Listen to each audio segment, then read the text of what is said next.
기독교를 잘 모르는 분들은 기독교와 유대교가 같은 종교인지를 알고 있습니다. 예를 들어서 기독교는 유대교의 한 가지에서 나온 것이다 라고 일반적으로 생각을 합니다. 그러나 기독교와 유대교는 완전히 다른 종교입니다. 용인수지에 있는 지구촌 교회의 원로 목사이시던 이동호 목사님이 옛날에 이스라엘을 방문한 적이 있습니다. 그리고 그 중에 유대인을 만나서 대화하는 적이 있었습니다. 그때 이동호 목사님은 유대인에게 물었습니다. 왜 당신들은 예수 그리스도를 믿지 않습니까? 그 질문을 던졌을 때에 그 유대인은 어떻게 하나님이 인간이 될 수 있단 말입니까? 그것은 불가능합니다 라고 말하였습니다.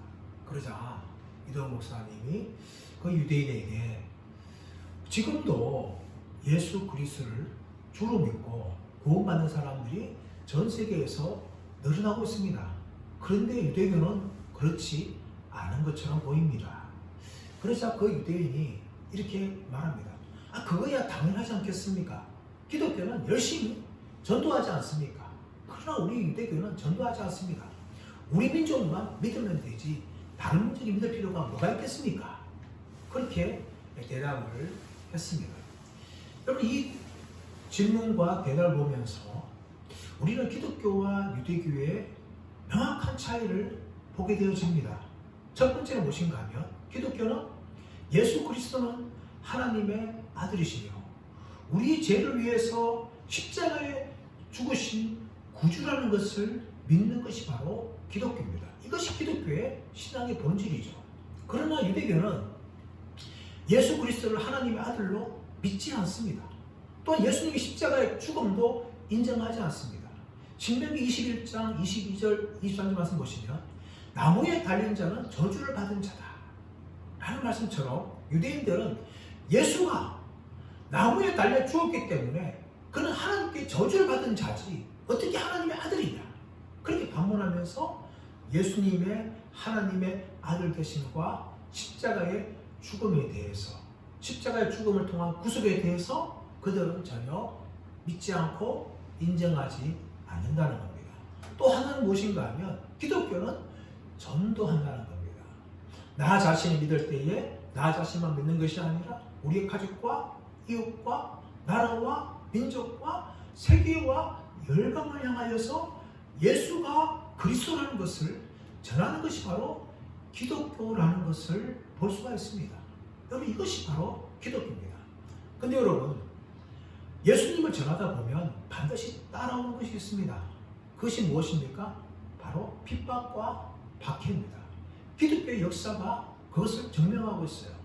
또한 지금도 끊임없이 핍박과 박해가 일어나고 있습니다. 초대교회를 보십시오. 초대교회 때 이 복음을 통하여서 로마가 기독교화 되었습니다. 하지만 그 과정은 핍박과 박해와 순교의 역사입니다. 미치광이었던 네로 황제는 기독교인을 핍박하면서 로마의 대화제를 그리스도인들이 돌렸습니다. 수많은 그리스도인들을 범죄자로 몰면서 때로는 짐승의 밥으로, 때로는 십자가형으로, 때로는 화형으로 죽였습니다. 그 중에 사도 베드로와 바울도 네로에 의해서 순교를 당하였습니다. 그뿐만 아니라 스토아 학파 철학자며 또 도덕주의자였던 마르쿠스 아우렐리우스는 기독교는 매우 위험하고 부도덕한 종교다 라고 말하면서 폭도들을 동원하여서 수많은 기독교인들에게 폭력을 가하였습니다. 데시우스 황제는 로마 감독이었던 파비안을 비롯하여서 수많은 기독교인들을 처형하고 핍박을 가했습니다. 그뿐만 아니라 마지막 핍박가였던 디오클레티안이라는 황제는 4개의 칙령을 발표하면서 기독교를 박해했는데요. 교회를 불태우고 성경을 압수하고 성직자들을 고문하고 그리스도인 공무원들을 시민권을 박탈하고 직장에서 쫓아내는 이런 칙령을 발표하면서 기독교를 끊임없이 박해하였습니다. 이런 박해는 지금도 사실은 시작되고 있어요. 우리가 예수 믿을 때에 안 믿는 가족들부터 보이는 핍박, 또 보이지 않는 핍박을 당하게 되어집니다. 직장에서 그리스도인들이라고 왕따를 당하는 경우도 있습니다. 그뿐만 아니라 이것은 약하죠. 지금도 전 세계에서 핍박과 박해가 계속되고 있습니다. 심지어 저 아프리카에서는요, 이슬람 과격 단체들이 기독교인 마을을 공격하여서 집을 불태우고 사람들을 학살해서 이 기독교인들이 마을과 집을 버리고 나이지리아를 피하여서 난민촌을 형성하는 형태가 지금도 일어나고 있어요. 이게 옛날 이야기 아닙니다. 지금까지 계속되고 있는 거예요. 또 공산당이나 또 공산주의 국가에서나 또 북한 같은 경우는 발견되는 즉시 삶을 당하기도 합니다. 이것이 바로 기독교의 역사입니다. 복음을 전하면 전할수록 기독교는 끊임없는 박해를 당하고 있습니다. 그래서 우리는 이런 질문을 할 수가 있는 것이죠. 그렇다면 과연 기독교가 앞으로 존재할 수 있을까? 이런 질문에 초대교회 교부였던 터툴리아는 이렇게 말합니다. 우리를 죽이시오, 우리를 고문하시오, 우리를 정죄하시오, 우리를 갈아서 가루로 만드시오. 당신들이 우리를 핍박하면 핍박할수록 우리는 더 잘할 것이오. 그 씨는 그리스도인의 피요 라고 대답을 하였습니다. 여러분, 순교의 피는 씨앗입니다. 그리스도인의 피는 순교의 씨앗이 되어서 더욱더 복음을 전파하고 하나님 나라 확장하는 데 쓰임을 받고 있습니다.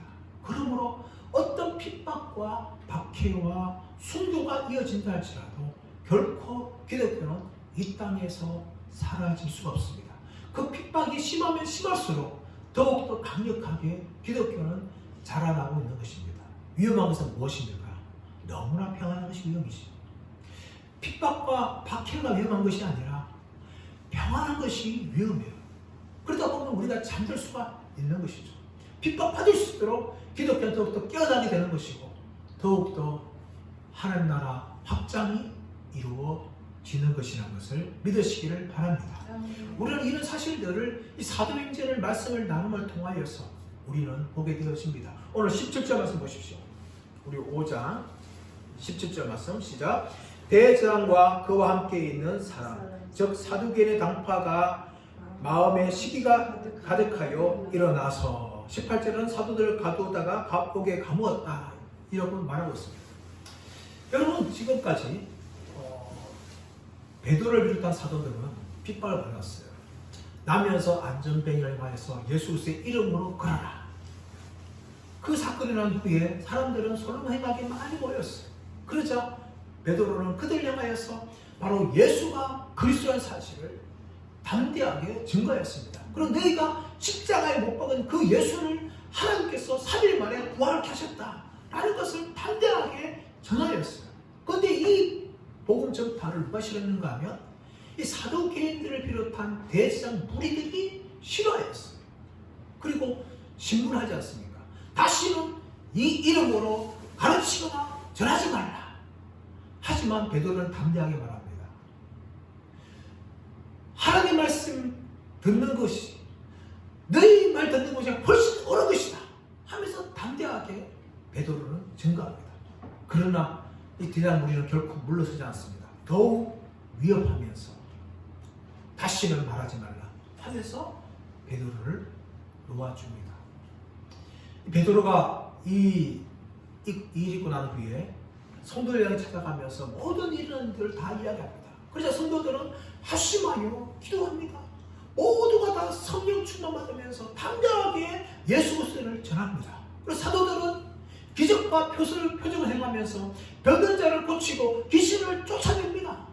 그러자 많은 사람들이 예수님께 돌아오는 이런 놀라운 일이 일어나고 하나님 나라가 확장되어 갑니다. 그러나 여러분, 이런 일을 보면서 이 대제사장 무리들은 결코 마음이 편찮았어요. 오늘 말씀 보시면 시기가 가득하였다라고 이야기합니다. 이 시기라는 것은 헬라어로 젤로스라는 단어인데 긍정적으로 말하면 열심과 열정을 말하지만 부정적으로 말하면 시기와 질투를 말합니다. 그들은 자신의 기득권을 지키는 데는 열정을 가졌어요. 그러나 이 기득권을 위협하는 모든 세력들을 향하여서는 시기하며 질투한 거죠. 예를 들어서 사도들이 복음을 증거하고 병자를 고치니까 많은 사람들이 이 사도들이 몰려드니까 이 사도들 향하여서 질투심이 일어나고 이들을 어떻게 합니까? 감옥에 가둡니다. 18절 말씀 나오고 있는 옥에 가두었다라고 이야기할 때 이 옥은요 그냥 개인이 운영하는 그런 옥이 아니에요. 이것은 공적인 옥입니다. 그러므로 이 경비가 사모한 거죠. 이 공적인 옥에 공공 감옥에 갇히면요 경비들이 지키는 것이죠. 그런데 어떤 일이 일어납니까? 19절 말씀 보시면 주의 사자가 밤에 옥문을 열고 끌어내어 이르되, 지금 경비가 굉장히 사모합니다.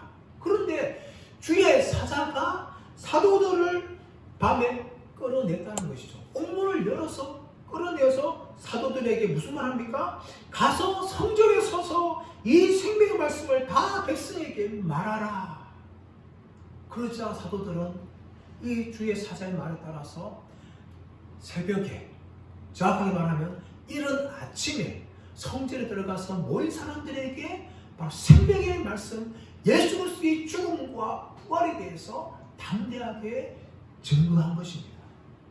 여러분, 이런 놀라운 일이 일어난 거예요. 근데 여러분, 이렇게 경비가 사모한 감옥에서 갇혀 있는데 그 감옥에서 구출한 사건은 여기만 나온 것이 아니에요. 사도행전 보게 되어지면 12장에서도 나오고 또 16장 빌립보 감옥에서도 나오고 있습니다. 12장을 보게 되어지면 헤로드 왕이 손을 들어서 교회를 핍박하는데 사도 야고보를 죽입니다.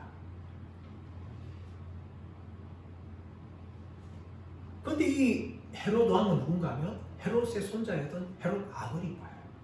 이 헤롯 아그리파가 손을 들어서 기독교를 핍박하고 사도 야고보를 죽이니까 유대인들이 너무 좋아하는 거예요. 아, 위대한 왕이다 하면서 잘한다 하면서 막 칭찬하는 거예요. 그러니까 이 사람이 막 기분 좋아가지고 더 인기를 얻기 위해서 베드로도 잡았습니다. 베드로마저 죽이려고 했어요. 근데 마침 6월절이라서 죽이지 못하고 6월절 다음날 죽이려고 감옥에 가둡니다. 감옥에 갇혀있던 베드로 어떻게 합니까? 잠을 콜콜 자는 거죠. 자기가 내일 죽을 인생인데 베드로는 너무 평안하게 코를 골 정도로 깊게 그렇게 잠을 잡니다. 그래서 주의 사자가 베드로의 옆구리를 강하게 쳐가지고 베드로를 깨웁니다. 그리고 베드로를 이끌어서 나가는데 이 감옥을 어떻게 시키는가 하면 네 사람이 네 팀으로 나누어서 첫 번째, 둘째, 셋째, 넷째 이렇게 문을 지키는 거예요. 그렇다면 첫째 파수를 지나가야 되고 둘째 파수를 지나가야 되는데 무려 16명을 통과해야지만 문을 빠져서 감옥을 나가고 시내에 나갈 수 있는 거예요. 그리고 현실적으로 불가능한 일입니다. 일어날 수 없는 일이에요. 16명이 눈을 뜨고 지금 밤새도록 지키고 있는 가운데 있는 거죠. 왜 눈을 뜨고 지킬까요? 죄수가 탈출하게 되어지면 그 지키는 군사들은 자신의 목을 내놓아야 돼요. 그만큼 심각한 거기 때문에 군사들은 잠자지 않습니다. 밤새도록 눈을 떠서 16명 지키는데 주의 사자가 이 베드로를 이끌고 첫째 파수를 지나고 둘째 파수를 지나고 시내를 통과하는 문을 열어서 베드로를 탈출시키십니다. 그런데 여러분, 그 사실에 대해서 아무도 몰랐다는 것이죠. 눈을 뜨고 있으면서도 베드로가 나가는 것을 그들은 전혀 보지 못한 것입니다. 오늘 말씀도 마찬가지예요. 지금 감옥에 갇힌 이 사도들을 구해내는데도 전혀 지금 이 감옥 사람들이, 감옥을 지키는 군사들이 보지 못하는 이런 일을 오늘 성경은 보여주고 있는 것입니다. 여러분, 이것이 바로 하나님의 역사인 줄 믿습니다. 아무리 기독교를 핍박하고 아무리 옥에 가둔다 할지라도 하나님의 일하심은 그 인간들에게 제한되지 않는다는 것을 우리는 볼 수가 있습니다. 하나님 일하시면 얼마든지 이 자유케 하는 역사가 일어나는 거예요.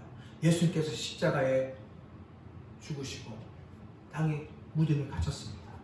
그러나 성령께서는 예수 그리스도를 3일 만에 부활시켰듯이 오늘 주의 사자를 통하여서 사도를 이렇게 건져내는 이런 놀라운 일을 하나님은 하고 계십니다. 이 하나님을 믿으시기를 간절히 바랍니다. 그러면 핍박과 박해가 있다 할지라도 우리는 죽을 수 없어요. 하나님의 방법 있고 하나님의 일하심을 믿으시는 저와 여러분 되시기를 예수의 이름으로 축원합니다. 이런 일 있고 난 후에 사도는 열심히 이제 복음을 전도합니다. 이제 다음 날 이 대장 무리가 감옥에 갇혀 있는 사도들을 붙잡아서 신문하려고 하였어요. 그래서 사람을 보냅니다. 이 사람이 감옥에 들어가가지고 군사들 지나가지고 옥문을 열었는데 그 안에 희한히 사도들이 없는 거예요. 너무 놀라운 것입니다. 그럼 급히 달려와가지고 보고를 합니다. 우리가 감옥에 갔는데 하나도 없더이다. 그러자 그들이 놀라면서 이 일이 어떻게 될까? 이렇게 그들이 당하고 있었어요. 어쩔 줄 모르는 거죠. 그때 사람이 한 사람 달려와서 지금 사도들이 지금 성전에서 말씀을 전하고 있습니다 하면서 보고를 하는 거죠. 그러자 너무 놀라가지고 불사를 보냅니다. 그런데 사도를 잡아와야 되는데 이미 백성들이 이 사도들을 너무나 좋아하고 인기가 많으니까 강제적으로 못 데리고 오는 거예요. 조심스럽게 가가지고 그들을 이끌어서 이제 공의 앞에 세우면서 대제사장이 신문합니다. 28절 무슨 볼까요? 28절 시작. 이르되 우리가 이 사람으로 가르치지 말라고 엄금하였을 때 너희가 너희 가르침을 예루살렘에 가득하게 하니 이 사람의 피를 우리에게 돌리고자 함이로다. 이 대제사장이 신문하는 거예요. 이 대제사장이 누군지는 말하지 않습니다. 말하지 않지만 대장 중에 안나스든지 아니면 가야바든지 분명히 둘 다든지 할 건데 이들이 지금 신문을 하는 거예요. 신문하면 내용이 뭡니까? 우리가 이 이름으로 사람을 가르치지 말라고 언급하였다. 이 이름으로 말하고는 거예요. 또 더 나아가서 뭡니까? 너희가 너희 가르침을 예루살렘에 가득하게 하니 이 사람의 피를 우리에게 돌리고자 함이로다. 여러분 이 사람이 누구예요? 이 이름 누굽니까? 바로 예수 그리스도입니다. 예수 그리스도인데 그들은 자신의 입에서 예수 그리스도를 말하지 않습니다. 그만큼 그들은 예수님을 향하여 분노한 거죠. 그들은 예수님을 죽였던 살인자들이었습니다. 그러므로 자신이 죽였던 그 예수님의 이름을 자신의 입 밖에 내지 않으면서 무엇이 말하고 있는가 하면 이 이름이라든지 이 사람이라든지 이런 식으로 예수님에 대해서 이렇게 말하는 거죠. 여기에 대해서 사도는 강력하게 대답합니다. 29절에서 32절 말씀 보시면 베드로와 사도들이 대답하여 이르되 사람보다 하나님께 순종하는 것이 마땅하니라. 너희가 나무에 달아 죽인 예수를 우리 조상의 하나님이 살리시고 이스라엘에게 회개함과 죄사함을 주시려고 그를 오른손으로 높이사 임금과 구주로 삼으셨느니라. 우리는 이 일의 증인이요 하나님이 자기에게 순종하는 사람들에게 주신 성령도 그러하니라 하더라. 베드로와 사도들이 담대하게 말합니다. 사람보다 하나님께 순종하는 것이 마땅하다. 이렇게 말하면서 너희가 나무에 달아 죽인 예수를 우리 조상의 하나님이 살리시고 이스라엘에게 회개함과 제사함을 주시려고 그를 오른손으로 높이사 임금과 구주로 삼으셨느니라. 여러분 이것은요 베드로가 처음에 증거했던 말씀과 거의 동일하는데 한 가지 다른 부분이 나오고 있는가 무엇인가 하면 30절 말씀 보시면 우리 조상의 하나님이 살리시고 우리 조상의 하나님이라 말합니다. 그냥 하나님을 말하면 되는데 이 사도들과 베드로는 무슨 말하고 있는가 하면 우리 조상의 하나님이 살리셨다라고 이야기합니다. 여러분 이것을 왜 강조할까요? 분명히 유대인들은요 자신들의 조상 때부터 말하고 있는 그 여호와 하나님을 믿었어요. 아브라함의 하나님, 이삭의 하나님, 야곱의 하나님, 모세의 하나님을 그들이 하나님 믿었습니다. 근데 여러분 그들이 죽였던 예수를 자신들이 믿었던 조상들의 하나님이신 하나님께서 살리시다는 거예요.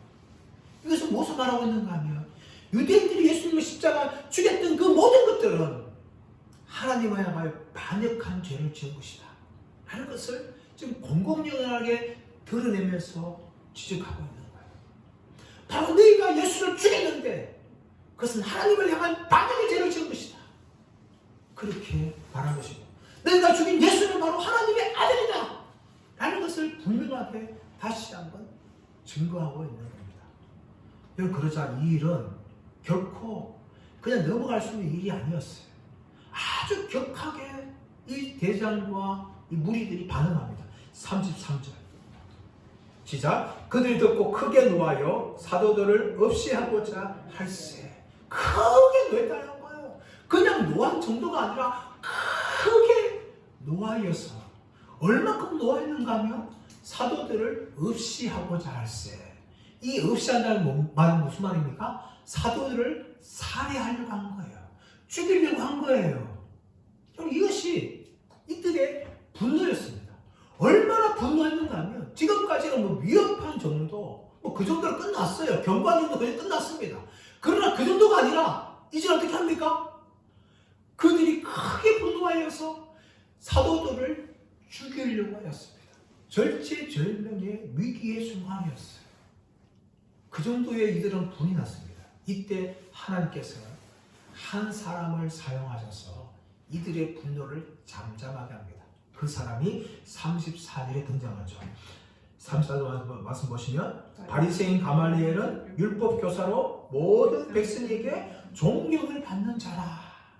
이 가말리엘에 대해서 두 가지로 설명하죠. 하나는 뭡니까? 율법 교사였다는 겁니다.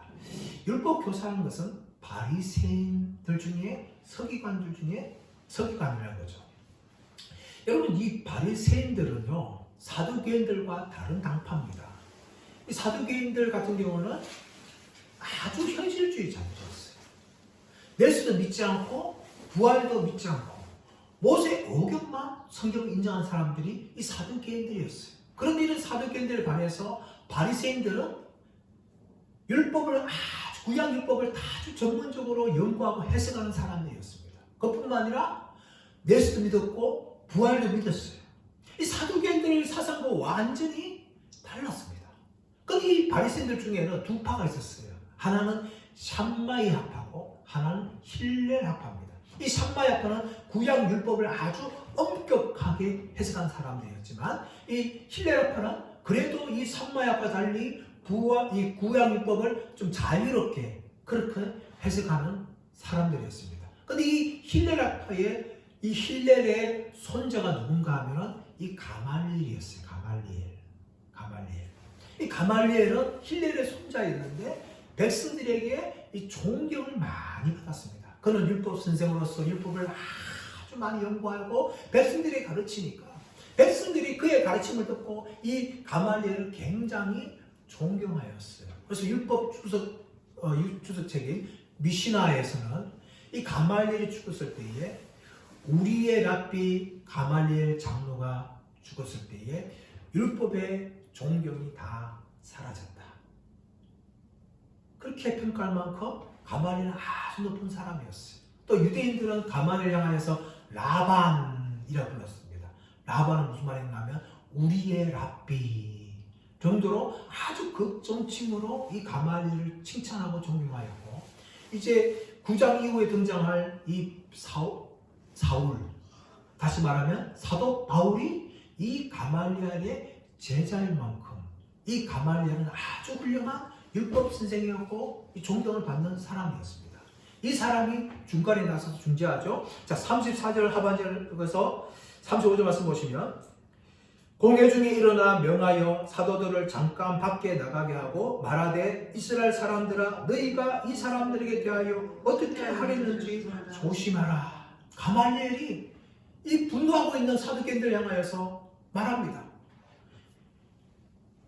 이스라엘 사람들아 너희가 이 사람들에 대하여 어떻게 하려는지 조심하라 하면서 일단 그들의 흥분을 가르칩니다. 가라앉게 하죠. 그리고 더 나아가서는 두 사람의 예를 듭니다. 36절 말씀 보시면, 이전에 드다가 일어나 스스로 선전하며 사람이 약 400명이나 따르더니 그가 죽임을 당함에 따르던 모든 사람이 흩어져 없어졌고 라고 이야기합니다. 이 사람은 헤롯 왕의 사후에 있었던 이 사람인데 그 당시에 이 반란이 참 많이 났어요. 격동의 시기였습니다. 그렇게 그전에 많은 사람 중에 이 드다라는 사람이 등장하였는데 한때 400명이 따른 만큼 그렇게 아주 세력을 형성했어요. 그런데 죽임을 당하니까 그 흩어진 사람들이 다른 사람 다 흩어졌다. 그렇게 말하는 것이죠. 또 하나는 뭔가 하면 37절 말씀 보시면 그 후에 호적할 때에 갈릴리에 유다가 일어나 백성을 깨어 따르게 하다가 그도 망한 적 따르던 모든 사람이 흩어졌느니라. 그 후 호적할 때라는 것은 예수님께서 태어나실 때에 호적하던 그때가 아닙니다. 그때가 아니라 그 후 AD 6년에 헤롯 아케올로스가 폐위된 후에 이 로마가 직접 유대를 통치할 때에 호적 조사를 했어요. 그러자 호적 조사한다는 말이 무슨 말인가 하면 세금이 얼마나 될까? 그것을 조사하는데 유대인들은 그것을 굉장히 싫어했습니다. 그래서 반란이라는데 그 반란의 주도자는 뭔가 하면 갈릴리 유다라는 사람이었어요. 근데 유다가 반란을 일으킬 때 로마는 즉각적으로 군대를 보내서 이 갈릴리 유다를 체포하고 죽였고 그 모든 사람 다 흩어지게 되었다는 겁니다. 이 두 가지 예를 들면서 가말리엘은 무슨 말을 하고 있는가 하면 38절 말씀 보시면 이제 내가 너희에게 말하노니 이 사람들을 상관하지 말고 버려두라. 이 사람 사상과 이 소행이 사람으로부터 났으면 무너질 것이요. 39절 만일 하나님께로부터 났으면 너희가 그들을 무너뜨릴 수 없겠고 도리어 하나님을 대적하는 자가 될까 하노라 라고 이야기합니다. 이 두 가지를 보았을 때에 사람들이 그냥 사람에서 출발한 것이면 얼마든지 다 흩어진다. 그냥 흩어진다. 하지만 만약에 이 운동이 메시아 운동이 하나님께서 왔으면 너희가 하나님을 대적하는 자가 된다. 그러므로 너희들이 어떻게 행할지를 조심하고 지금은 잠잠히 있으라 라고 말하는 것이죠. 그런데 이런 설득이 아주 유대인들에게는 효과적이었습니다. 그래서 40말씀 보시면 그들이 옳게 여겼다. 가말리엘의 말을 옳게 여기면서 그들은 받아들입니다. 그런데 그건 끝난 것이 아니라 40절 말씀 보시면 사도들을 불러들여 채찍질하며 예수의 이름으로 말하는 것을 금하고 놓으니 라고 이야기하죠. 사도들 불러놓은 후에 한 게 뭡니까? 채찍질을 했다는 거예요. 채찍질이 뭔가 하면 태형이죠. 태형. 유대인들의 형벌 중에는 태형이 있습니다. 채찍질이 있어요. 신명기 25장 2절 3절에서 말하고 있는 것인데 이 채찍질은 로마 군대의 채찍질과 좀 다릅니다. 로마 군대는 예수님께서 십자가에 달리기 전에 채찍질 맞으셨는데 그 로마 군대의 채찍에는 무려 8개의 가죽으로 되어 있어요. 8개의 가죽으로 되어 있는데 그 가죽 끝에는 아주 날카로운 쇠붙이나 짐승의 뼈들이 붙어 있어요. 그래서 제수들의 옷을 입었거나 옷을 벗은 상태에서 그 채찍을 휘두르게 되어지면 옷이 뜯어나가지는 건 당연한 거고 살집이 뜯어나가죠. 근육이 터집니다. 핏줄이 터져요. 그래서 이 로마의 채찍질은요, 채찍질만으로 죽는 사람들을 속출했어요. 예수님 왜 십자가를 지는데 그 십자가를 지고 골고루 온다고 올라가 왜 쓰러졌을까요? 왜 못 쳤을까요? 이미 채찍질 통하여서 예수님이 거의 반죽음을 당했기 때문입니다. 그게 끔찍한 로마 군대의 채찍질이에요. 근데 유대인들 채찍질은 좀 다른데 유대인들 채찍은 6개의 가죽으로 되어 있는데 그 6개의 가죽은 2마리의 짐승으로 만든 것입니다. 하나는 송아지로 만든 가죽은 4가닥이에요. 그리고 나귀의 가죽으로 2가닥으로 만든, 그래서 로마와 달리 6개의 가죽으로 되어 있는데 그 가죽을 가지고 옷을 벗긴 후에 제수의 앞을 때리고 등을 때리죠. 그 등을 때리는데 옆에서 때릴 때에 누가 있는가 하면 숫자를 세는 사람들이 있어요. 왜 숫자를 세는 사람들이 있는가 하면 율법의 신명기 25장 22절에 3절 말씀 보시면 제수를 때릴 때에 40대까지만 때려요. 40대까지. 그래서 때리다 잘못 때리면 41대 때려요. 그렇게 되면 율법을 어기는 되기 때문에 제수를 때릴 때에 옆에 있는 사람이 한 대요, 두 대요, 이렇게 세리면 통해서 39대까지 때립니다. 혹시 잘못 세거나 잘못 때리면 40대를 넘어갈 수 있기 때문에 39대까지만 그렇게 때리는 것이 유대인들의 채찍질이에요. 이 채찍도 여러분 39대, 말이 39대지 실제 맞으면 어떻게 되겠습니까? 사람들이 거의 죽으면 되는 거죠. 그 정도로 심하게 사도들을 채찍질하고 놓은 후에 뭐라고 말합니까? 예수의 이름으로 말하는 것을 금했다라고 이야기합니다. 더 이상 예수의 이름으로 가르치거나 전하는 것을 하지 말라, 이렇게 말하는 것이죠.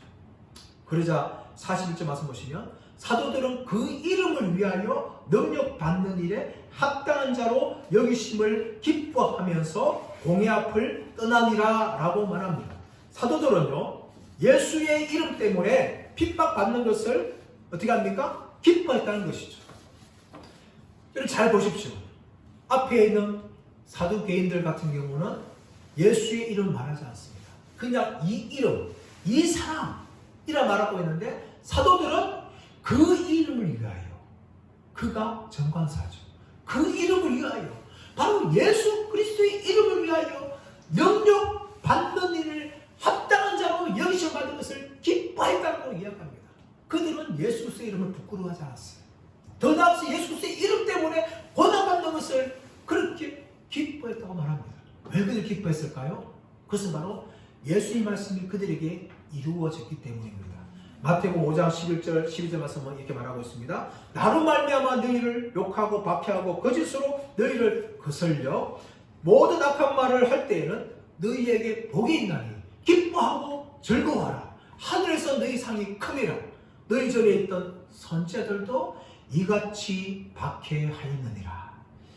여러분, 제 아들이 채찍 맞음을 통하여서 예수 이름 때문에 능력 받는 일에 합당한 자로 여기심 받는 것을 기뻐한 이유가 뭡니까? 두 가지죠. 하나는 무엇인가 하면 그들에게 하늘의 상이 있기 때문이에요. 더 나아가서 뭡니까? 그들이 이 선지자들처럼 예수 이름에 능력 받는 자가 되었다는 것입니다. 그렇기 때문에 그들은 채찍 맞고 핍박받는 것을 당연하게 여기면서 그렇게 받는 것을 기뻐하고 즐거워하면서 나아갔다는 것입니다. 여러분, 그리고 난 후에 사도들이 한 일이 무엇일까요? 사도들이 한 일은 40절 말씀 보시면 그들이 날마다 성전에 있든지 집에 있든지 예수는 그리스도라 가르치기와 전도하기를 그치지 아니하니라 라고 말합니다. 여러분, 분명히 공회원 앞에서 그들 위협받았어요. 채찍 맞았습니다. 다시는 예수를 말하지 말라. 다시 말하면 어떻게 될까요? 또 잡혀서 채찍 당하고, 아니면 더 나아가서 순교도 당할 수 있는 위기가 그들 앞에 놓였습니다. 그래도 불구하고 사도들이 하는 게 무엇인가 하면 집에 있든지 성전에 있든지 가르치기와 전도하기를 그치지 아니하니라 라고 말하고 있는 것입니다. 여러분, 이것이 사도들의 모습이에요. 오늘날 한국교회를 바라보면서 왜 한국교회가 부흥하지 않는가? 많은 사람들이 말합니다. 어떤 사람들은 기도가 부족이다. 어떤 사람들은 다음 세대가 감수하기 때문에 그렇다. 여러 가지 이유를 말합니다. 물론 그런 이유도 합당합니다. 그래서 여러분, 저는 또 다른 근본적인 이유가 있다고 생각합니다. 하나는 무엇인가 하면 우리가 사도들처럼 예수 그 이름을 위하여 살지 않는다는 겁니다. 그리고 예수 그 이름을 우리 삶의 현장에서 부끄러워한다는 거예요. 예수 그 이름 때문에 혹시나 나한테 피해를 받지 않을까? 손해가 생기지 않을까? 부끄러워하는 것이죠. 또 예수 그 이름에 합당하게 정말 불신자 앞에서도 어떤 손해가 있다 할지라도 그리스도인답게 살지 않기 때문입니다. 이것이 근본적인 이유라고 생각합니다. 사도들을 보십시오. 초대교회를 보십시오. 그들은 예수 그 이름을 결코 부끄러워하지 않았습니다. 예수 그 이름 때문에 핍박받고 경제적으로 가난하게 되고 심지어 순교한다 할지라도 결코 그 예수 이름을 부끄러워하지 않고 담대하게 증거하며 그렇게 그들은 살아갔습니다. 한국교회 부흥은 저는 여기에 있다 생각합니다. 정말 우리 각자가 예수 그 이름을 부끄러워하지 않고 우리 삶의 현장에서 예수 그 이름 위하여서 살아갈 때 정말 불신자들이 우리의 믿음을 보고 예수를 믿는 일이 일어나거나 적어도 교회를 향하여서 조롱하고 비난하는 일이 발생하지 않을 것입니다. 우리 각자 한 명 한 명이 무엇을 회복해야 됩니까? 예수 그 이름을 회복해야 됩니다. 또 예수 그 이름 때문에 핍박받고 순교당한 것까지 각오하는 그 믿음이 우리 각자에게 일어나야 될 줄 믿습니다. 우리나라 선지기 초기에 마포 3년이라는 미국 선교사가 있습니다. 이 본명은 사무엘 모페라고 부르고 있는 선교사죠. 이분은 미국에서 우리나라 왔는데 정말 우리나라 독립을 위해서 정말 헌신적으로 애를 썼어요. 우리나라 독립을 위해서 독립운동가들에게 자신의 집을 내주었습니다. 일본이 그렇게 경고한 불구하고 자신의 집마저도 독립운동가들을 위해서 내주었어요. 그리고 하도 독립운동을 지원하니까 70이 넘은 이 사무엘 마페 선교사를 일본인들이 암살하려고 했어요. 그래서 조선인들이 그때 제발 목숨 위험하니까 미국으로 다시 돌아가라 권면해서 70이 넘은 노구를 이끌고 미국으로 돌아갔던 분이에요. 근데 이분이 정말 독립운동뿐만 아니라 우리나라의 정말 선교에 정말 너무나 헌신적인 분이었어요. 이분이 시장에서 복음을 전하였습니다. 근데 그 시장에서 술 취한 사람이 있었어요. 이 사람이 술을 깨가지고 그 술병을 깨진 병을 던진 거예요. 근데 그것이 이 사람이 다윗이었는지 몰라도 정말 정확하게 얼굴에 꽂혔어요. 지금이야 아마 급하게 앰뷸런스 불러가지고 뭐 병원 가가지고 수술하면 그 상처가 그래도 성경수술 해가지고 완벽하게 복원될 수 있어요. 근데 120년 전에 그런 의료기술이 어디 있습니까? 그래서 이 술병에 해가지고 이 사무엘 마페 선교사님의 얼굴에 활자국 같은 큰 상처가 남긴 거예요. 그 상처 났음에 불구하고 자신을 향하여 술병을 던졌던 그 사람을 용서했습니다.